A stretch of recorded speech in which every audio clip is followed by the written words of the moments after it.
اپنے ایمان کی آب یاری کرے، اپنے ایمان کی آب یاری کرے، دل پہ اللہ کا خوف طاری کرے۔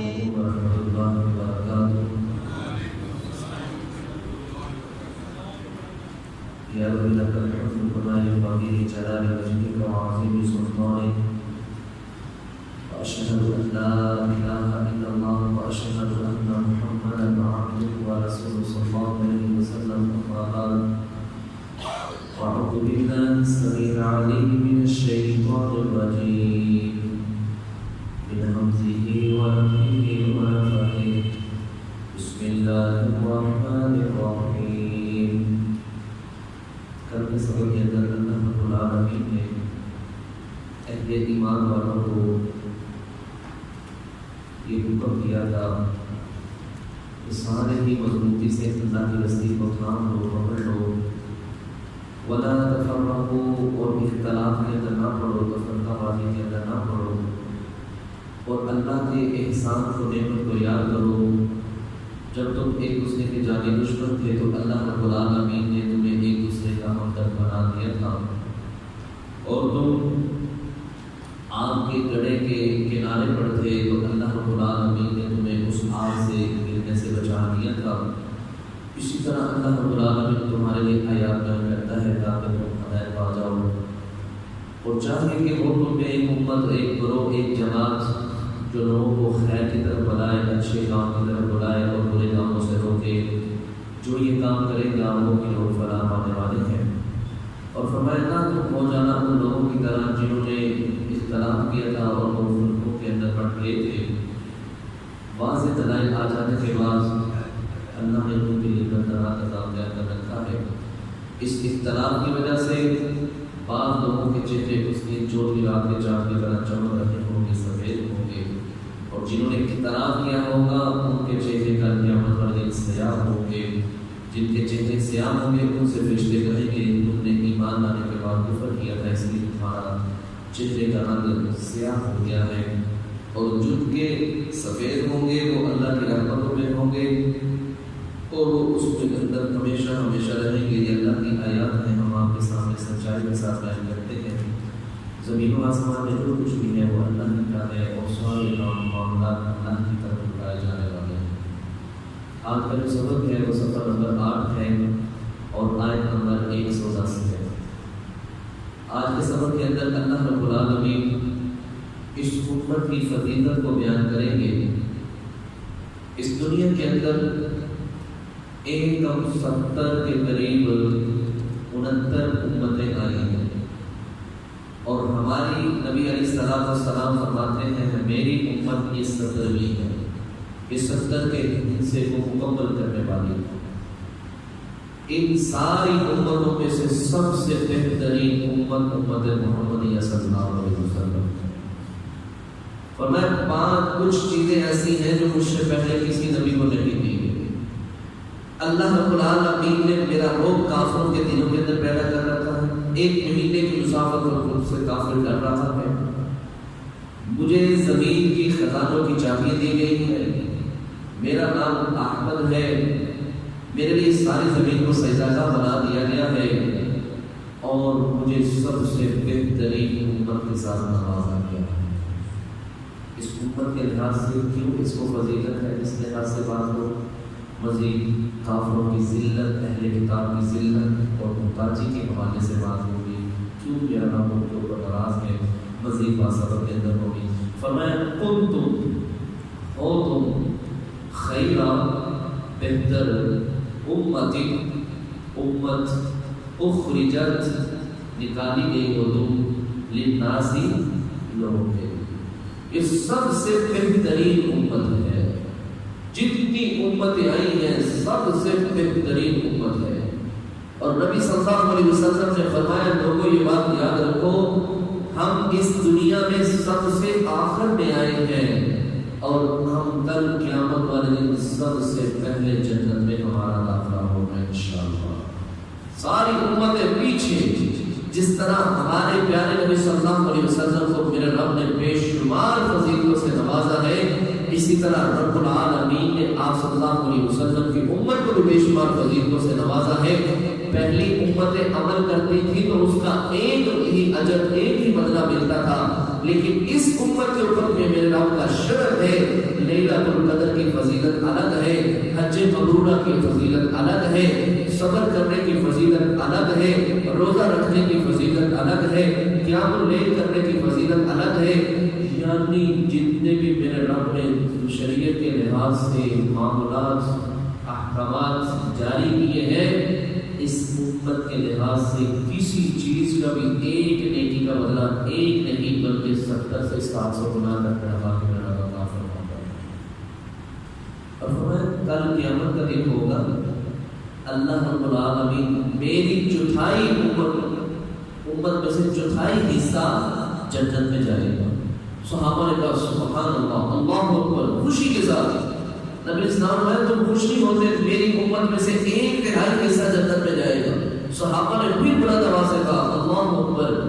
نبی علیہ الصلوۃ والسلام نے فرمایا میرے صحابہ میری امت میں سے نصف امت جنت میں چلی، یعنی نصف جنت میں میری امت میں سے ہوگی۔ دنیا کائنات کے اندر جتنی بھی امتیں آئی ہیں، جتنے بھی لوگ پیدا کیے گئے ہیں، آدھے جنت کے اندر اس امت میں سے ہوں گے اور باقی جنتی پہلے امتوں میں سے ہوں گے۔ اللہ فرمایا جنت میں جانے کے لیے 120 صفیں بنے گی، اور 120 صفیں کس طرح ہوگی، کتنی بڑی صف ہوگی، تقریباً یہ جو مایا بنتا ہے، فاصلہ بنتا ہے، یہ تقریباً 1250 کلومیٹر کے فاصلے تک بنتا ہے۔ جو جنت کا ایک بندہ ہوگی، ایک سائڈ ہوگی نا، ایک دروازہ ہوگا، 2 ہوتے ہیں ایک۔ فرمایا یہاں سے تقریباً کراچی 1200 کلومیٹر کے قریب، ادھر سے لے کے وہاں تک ایک دروازے کی سائڈ ہوگی، اور فرمایا وہاں 120 صفیں بنے گی، اور 120 میں سے 80 امت محمد صلی اللہ علیہ وسلم کی صفیں ہوں گی۔ سبحان اللہ، کتنی بڑی فضیلت ہے۔ اللہ نے ہمیں اس امت کے اندر سے چنا ہے، یہ ہمارے لیے بہت ہی فضیلت کا باعث معاملہ ہے کہ کل قیامت والے دن اللہ رب العالمین ہمیں جنت میں انشاءاللہ پیارے نبی صلی اللہ علیہ وسلم کا ساتھ نصیب فرمائے گا۔ اس حوالے سے ایک اور حدیث سن لیجیے، نبی اسلام نے فرمایا 70,000 لوگ میری امت کے جنت میں داخل ہوں گے، اور ان کے چہرے روشن، جو بھی رات کے چاند کی طرح روشن ہوں گے۔ اسی طرح ابو کاشا کھڑے ہو گئے، نبی اللہ کے صلی اللہ علیہ وسلم میرے لیے بھی دعا کر دیجیے۔ نبی علیہ الصلوۃ والسلام نے فرمایا ابو کاشا حضور کے اندر میں سے ہوگا۔ پھر ایک انصاری کھڑا ہوا، اللہ کے رسول نے فرمایا ابو کاشا فضیلت دے گئے ہیں، اب اس کے علاوہ جو عمل کرے گا وہ بھی اس طرح جنت میں داخل ہوگا۔ تو یہ 70,000، یہ 80 صفحے ہو، 70,000 بغیر حساب کے، یہ مختلف احادیث ہیں کہ اس امت کے سب سے زیادہ لوگ جنت میں انشاءاللہ داخل ہوں گے، اور سب سے پہلے ہمارے پیارے نبی صلی اللہ علیہ وسلم جنت میں داخل ہوں گے، اور پھر اس کے بعد ہمارے نبی کی صلی اللہ علیہ وسلم کے داخلے کے بعد پھر آپ صلی اللہ علیہ وسلم کی امت داخل ہوگی۔ سب سے پہلے ہمارا حساب ہوگا، اور ہم سب سے پہلے انشاءاللہ جنت میں داخل ہوں گے۔ تو اللہ فرماتے ہیں کنتم خیر امت، ہو تم سب سے بہترین امت، اخرجت للناس، تم لوگوں کے لیے نکالی گئی ہو۔ تمہارے اندر کون سی ایک چیز ہے، تأمرون بالمعروف، تم حکم دیتے ہو نیکی کا، وتنہون عن المنکر، اور تم لوگوں کو برائی سے روکتے ہو، وتؤمنون باللہ، اور تم اللہ پر ایمان رکھتے ہو۔ اگر یہ چیزیں تمہارے اندر موجود ہیں، اللہ پر ایمان رکھنا، نیکی کی دعوت دینا، برائی سے لوگوں کو روکنا، تو تم جیسا انسان دنیا کے اندر نہیں ہے، تم ہی سب سے بہترین انسان ہو، تم ہی سب سے بہترین امت ہو۔ لیکن اگر تم نے ان چیزوں کو چھوڑ دیا، ان چیزوں کے اوپر عمل نہ کیا، ان حکموں کی پیروی نہ کی، تو جس طرح میرا رب سورۃ 3 کے اندر کہتا ہے لَقَدْ خَلَقْنَا الْإِنسَانَ فِي أَحْسَنِ تَقْوِيمٍ ثُمَّ رَدَدْنَاهُ أَسْفَلَ سَافِلِينَ۔ اللہ فرماتے ہیں ہم نے انسان کو سب سے اشرف المخلوقات بنایا ہے، اس لحاظ سے کہ ان الذین آمنوا وعملوا الصالحات تو اچھے عمل کرے، نیک کام کرے، اللہ پر ایمان لائے، یہ ساری باتیں کرنے کے بعد اللہ کہتا ہے ثم رددناہ اسفل سافلین، یہ انسان نے اگر اپنی فضیلت کو نہ پہچانا اشرف المخلوقات میں تب تک رہے گا جب تک یہ کام کرے گا، اگر یہ کام نہیں کرے گا تو ثم رددناہ اسفل سافلین، تو ہم اس کو پستیوں کی طرف دھکیل دیں گے، پھر اس کو یہ شان یہ شہرت نہیں ملے گا، پھر یہ اشرف المخلوقات میں سے نہیں ہے۔ فرمایا پھر یہ انسان اولئک هم اضل، اللہ فرماتے ہیں یہ جانور ہے، بل هم اضل، اللہ کہتا ہے جانور نہیں بلکہ جانور سے بھی انسان کیا گزرا ہو جاتا ہے کہ جو انسان رب کو نہیں پہچانتا، اللہ کے حکموں کی پیروی نہیں کرتا، یہ پھر انسان اشرف المخلوقات میں اس کا شمار نہیں ہوتا، پھر اس کا بہترین امت میں شمار نہیں ہوتا، پھر یہ اس کا شمار جانوروں کے اندر سے ہوتا ہے۔ اللہ کہتا ہے نہیں، جانور بھی وفادار ہوتا ہے لیکن یہ تو انسان جانور سے بھی کیا گزرا ہو جاتا ہے۔ تو فرمائیں گے جو تمہاری امت محمدیہ کی فضیلت ہے صلی اللہ علیہ وسلم، یہ اس بنیاد پر ہے کہ تأمرون بالمعروف، تم نیکی کا حکم دیتے ہو، وتنہون عن المنکر، اور تم برائی سے لوگوں کو روکتے ہو، وتؤمنون باللہ، اور تم اللہ پر ایمان رکھتے ہو،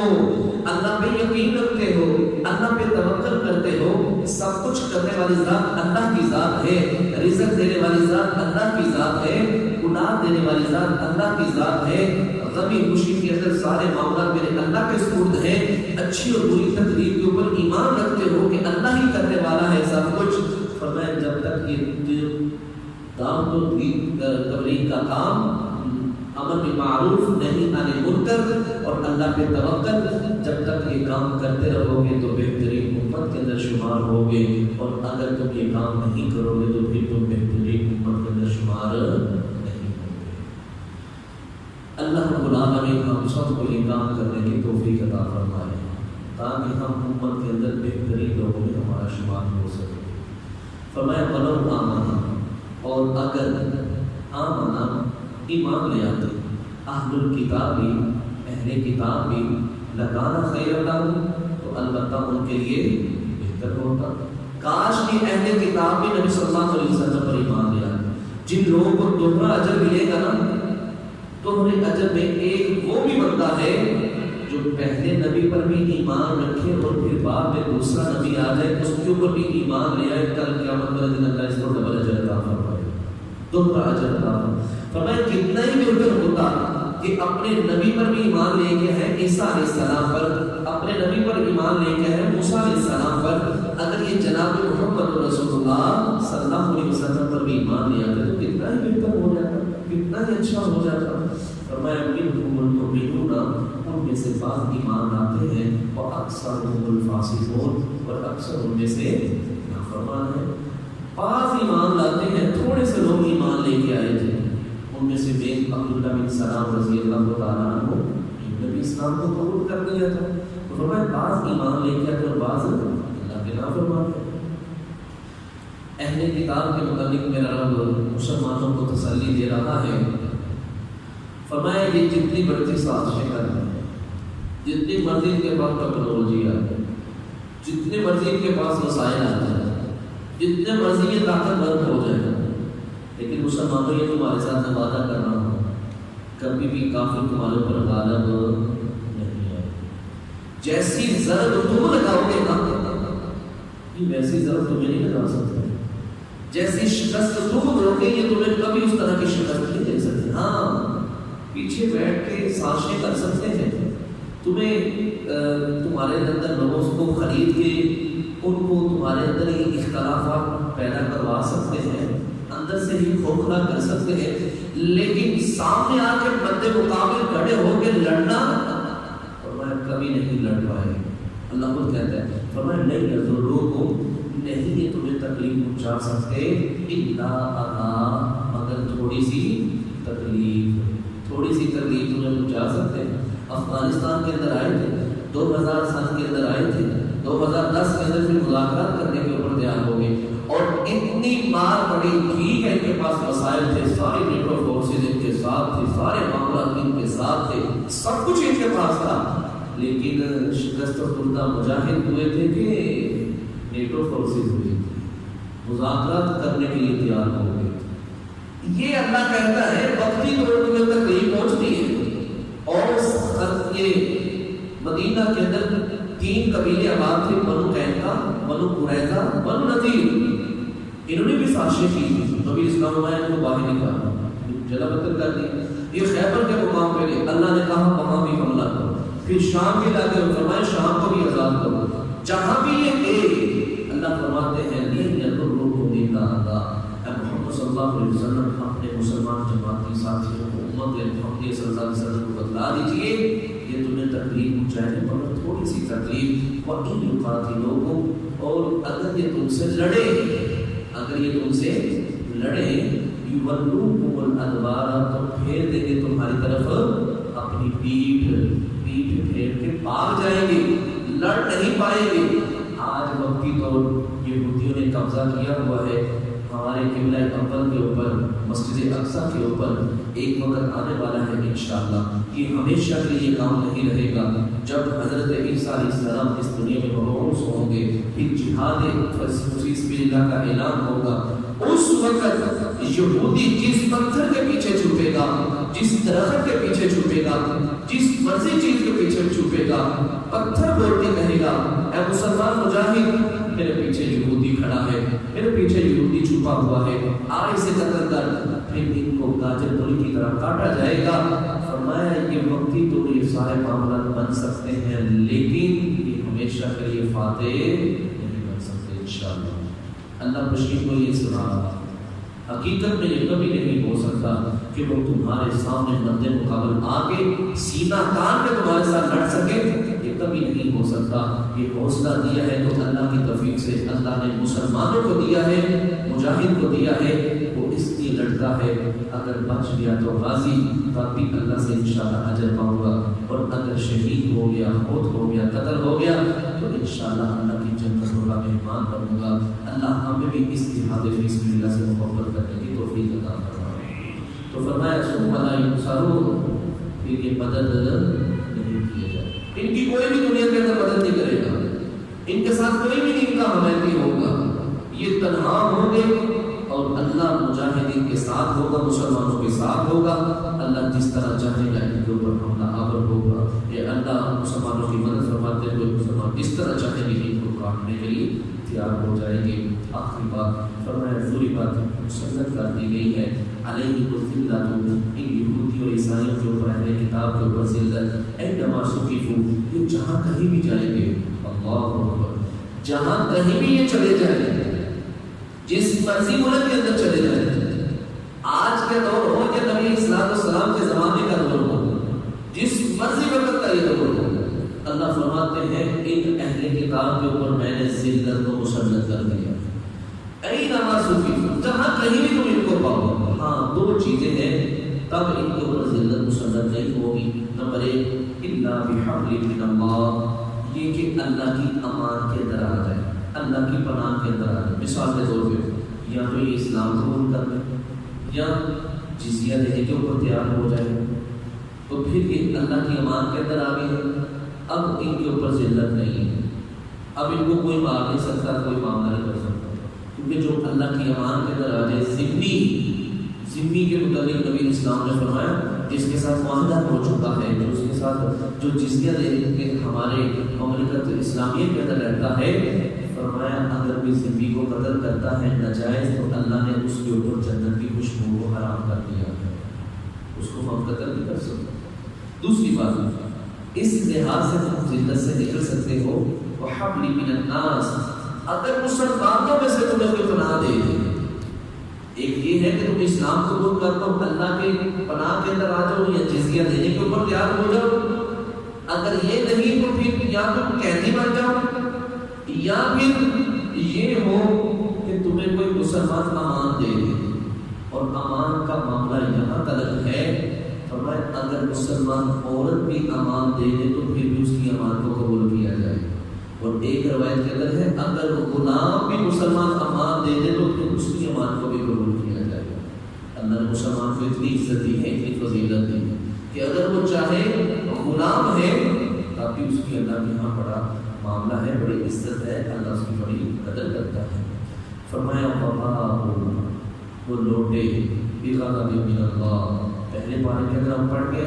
اللہ نے جو بھی حکم دیا اس کی حکم عدولی کی۔ اللہ کہتا ہے یہ کرو، کہتے ہیں نہیں ہم نے یہ کرنا ہے۔ اللہ نے کہا سجدہ کر کے داخل ہو جاؤ اس زمین کے اندر، کہنے لگے اللہ نے کہا اپنی گناہوں کی معافی مانگو، اور اپنی طرف سے الفاظ بناتے ہوئے اپنی مرضی کرتے ہوئے اللہ کے رسول کی اور اپنی اور اللہ کے اور اس کے رسول کی نافرمانی کرتے ہوئے ہر کام کی حکم عدولی کر رہے تھے۔ تو فرمایا پس وہ اس کام کے بعد لوٹے بغضب من اللہ، اللہ کے غضب کے ساتھ، وضربت علیہم المسکنہ، اللہ نے ان کے اوپر محتاجی کو مسلط کر دیا تھا۔ ذالکہ، یہ ذلت، محتاجی، رسوائی یہ کیوں تھی اللہ اس کی وجہ بھی بیان کرنے لگا ہے۔ ذالکہ، بس وہ اس کے بھی اندر بے شک وہ کام تھے یکفرون بآیات اللہ، اللہ کی آیات کے ساتھ کفر کیا کرتے تھے، ویقتلون الانبیاء، اور وہ نبیوں کو قتل کیا کرتے تھے، بغیر حق، بغیر وجہ کے، کوئی وجہ نہیں ہوتی تھی، ایسے ہی نبیوں کو قتل کر دیا کرتے تھے۔ ذالکہ، یہ بیمار سب یہ حد سے بڑھنے والے تھے، نافرمانی کرنے والے تھے، وَكَانُوا يَعْتَدُونَ، اور یہ حد سے گزر جانے والے تھے، یعنی اللہ کی نافرمانی کے اندر جو کچھ بھی کو کرنا پڑتا تھا یہ کر گزرتے تھے، یہاں تک کہ اگر انبیاء کو قتل کرنا پڑتا تو یہ معاذ اللہ نبیوں کو بھی قتل کر دیا کرتے تھے۔ تو یہ تھا میرے بھائی آج کا سبق، جس کے اندر اللہ رب العالمین نے امت محمدیہ صلی اللہ علیہ وسلم کی فضیلت عطا فرمائی ہے کہ یہ ساری امتوں میں سے بہترین امت ہے۔ اس کی وجہ یہ ہے کہ یہ نیکی کا حکم دیتے ہیں، برائی سے لوگوں کو روکتے ہیں، اور اللہ پر یقین اور ایمان رکھتے ہیں۔ اللہ سے دعا کیجیے اللہ رب العالمین ہم سب کو ان باتوں پر عمل کرنے کی توفیق عطا فرمائے، تاکہ ہم بھی امت کے بہترین لوگوں کے اندر ہمارا بھی شمار ہو سکے۔ سبحانک اللہم وبحمدک، اشہد ان لا الہ الا انت، استغفرک واتوب الیک۔